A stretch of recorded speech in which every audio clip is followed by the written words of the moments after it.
All right, welcome back in.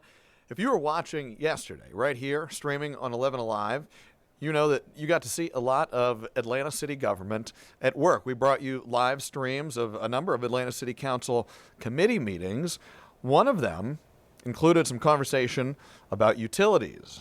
Data centers were a hot topic, as was flooding that happened last week, as well as last week's boil water advisory that happened in downtown. You'll remember that period. There was flooding on I-85. There was a Waymo that got stuck in some flash flooding as well. A lot of conversation about that at this committee meeting yesterday, and at times that conversation got a little heated.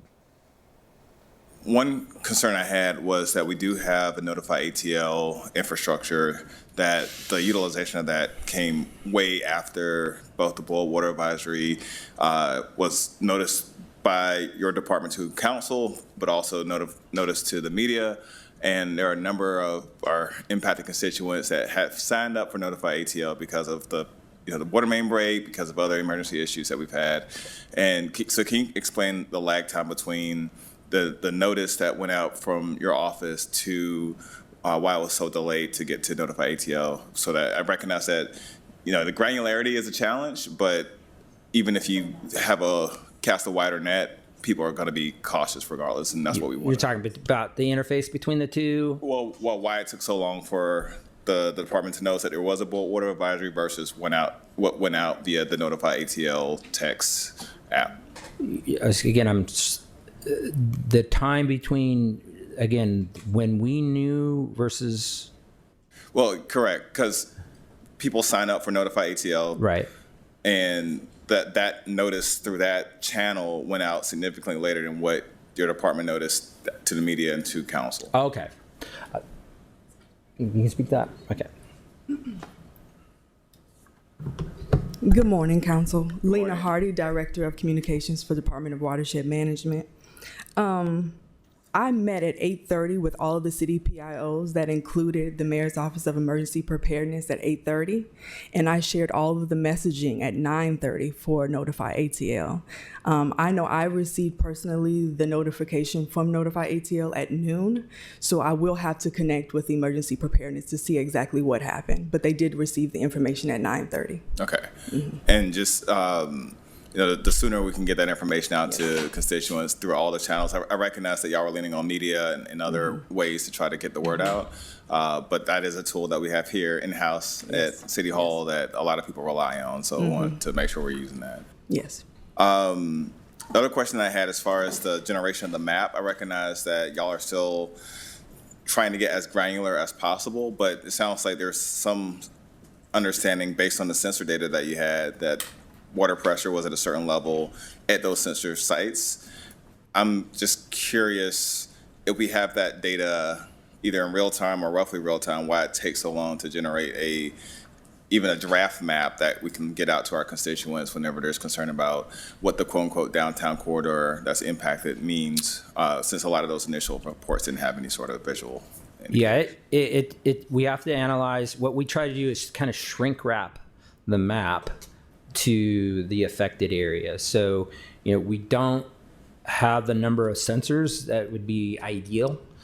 Certainly when we install smart meters, we will have that very granular information, which also impact our ability to notify at that level as well.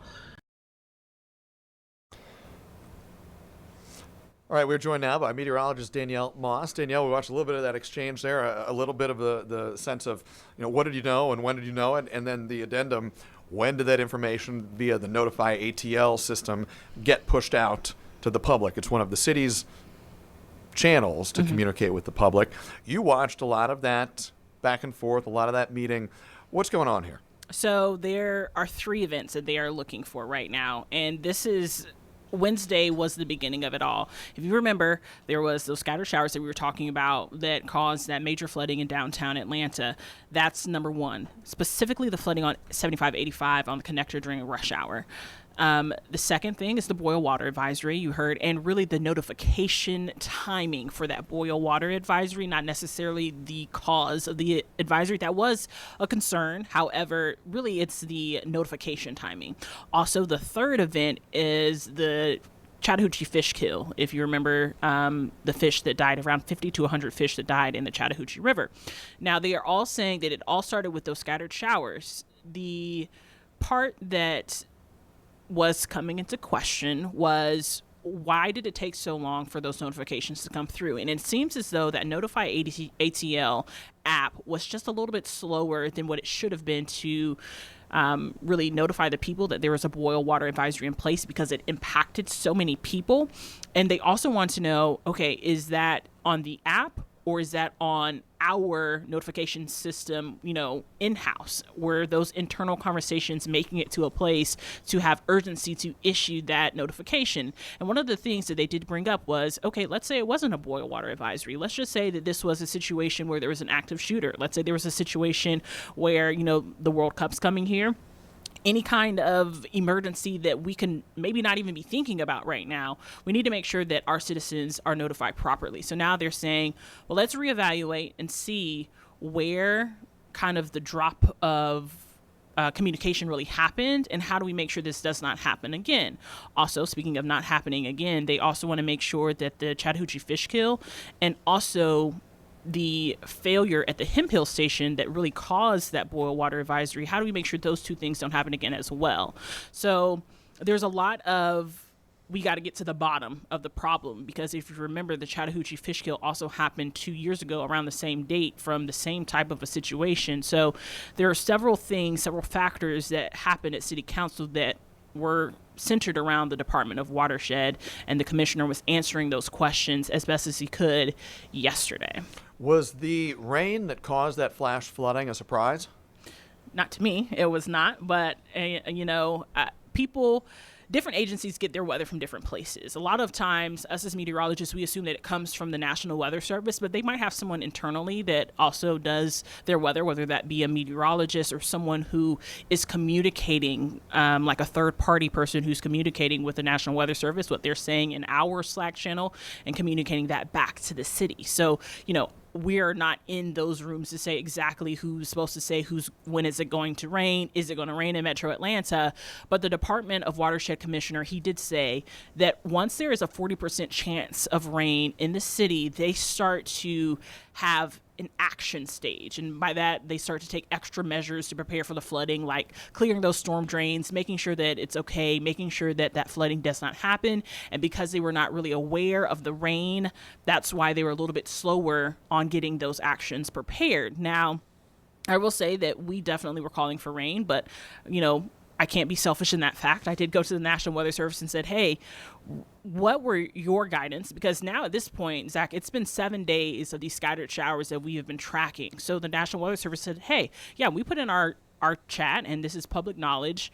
Some of the things that we talk about in that chat, obviously we cannot say, not because it's, super top secret, but it's, information that we're communicating with different counties and cities about damage reports and things like that. So there's a lot of safety things, but one of the things that is public knowledge is this graphic. This graphic shows that Metro Atlanta, you see that green sliver, if you use the guide there, it is in a 25 to 40% chance of rain. That's from the National Weather Service. Now, the question is, did this information get relayed back to the Department of Watershed? And I think the answer to that would probably be no. And that's why they weren't as aggressive as what they probably should have been with making sure that those drainage, are clean. And even if you take a look at this graphic, it has the timing on there, the threats, and I think it even says I-85 on that graphic. They issued that around 1 o'clock that afternoon. So there was time to make sure that this was, taken care of. And that, again, just to be clear, that's the graphic that the National Weather Service says they shared publicly on the day of all this flooding, which is last week. Remind us what day that was. That was on Wednesday where the flooding happened. They shared that graphic Wednesday afternoon, but Zach, even going back to Tuesday, there was another graphic that they had that showed that there was a chance, at least 40% chance of rain here in Metro Atlanta. Talk folks through who maybe are not so familiar. There's a real kind of a mesh network of meteorologists, public safety officials. You talk about the Slack communication line. Yes. I think some folks, I know what you're talking about. Yes. I know what you're talking about. But I suspect a lot of people might be like, whoa, what's this all about? The truth is, meteorologists that do the work that you do at local news outlets like us, you're in communication with each other, with the National Weather Service and elsewhere. It's really kind of a team effort to be in front of these things, right? It is. It is. It's one of those things where, like you said, it's a group effort. We have to make sure that everyone's safe.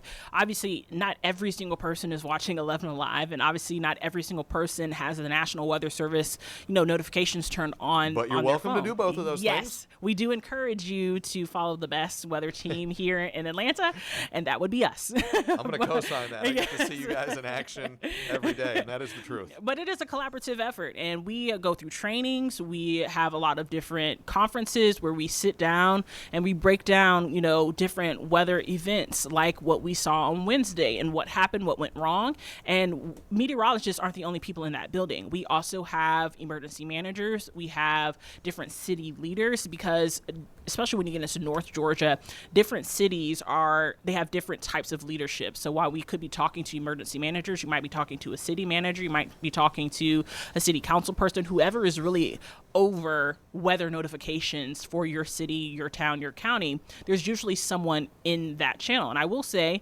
that there was someone from Fulton County in that channel that day because we were talking about the flooding that was happening ongoing on 85 because it was such a big deal. That wasn't something that we wanted to just keep to ourselves to say, hey, there's flooding on 85. Let's just, keep this footage. It's not about that for us, right? Yes, it was incredible video, but we have to make sure that people are safe. And so when we talk about the flooding that's happening on 85, as soon as we start to see traffic notifications of the red, you can see it on the maps, you start to hear reports, see videos of the flooding, and unfortunately, the young lady who was caught in the middle of it all, she wasn't the only one. Unfortunately, she was the only one who had to be rescued there, and, thankfully, our friend George was there to do that. Yeah, and boy, he almost got called into double duty there. I'm watching that Yes. SUV move through Exactly. the background, and that driver was flirting with Yes. some trouble there as well. And that's, why we kind of also suggest that leave it to the professionals, because what if that SUV had made, extra waves and swept him away? Then you have a bigger problem, So there are a lot of things. I'm glad that he was there to help that young lady and get her to safety, but that is definitely another safety risk that he was taking. He really put his life, on to the side to make sure that she was safe in that instance. But in our Slack channel, it's really like, you can look at it as a text message kind of a chain. We are constantly, every day, getting notifications from the National Weather Service. We're always getting notifications from different meteorologists, especially during situations like this. Some days are quieter than normal, but this is how we make sure that not just the city of Atlanta, but the state. Our National Weather Service office covers almost the entire state of Georgia. So we make sure that people all over are safe no matter what the weather conditions are. Danielle, I can say it. You guys are my favorite meteorologists, no doubt. Grateful for all the work you do in keeping us, but everybody who's watching and listening and reading ahead of the weather that is coming our way. Because if you live in Georgia, if you live in Metro Atlanta, it changes every day and often many times in a day, particularly Yes. this time of year. Exactly. Danielle, thank you very much. Thanks, Zach.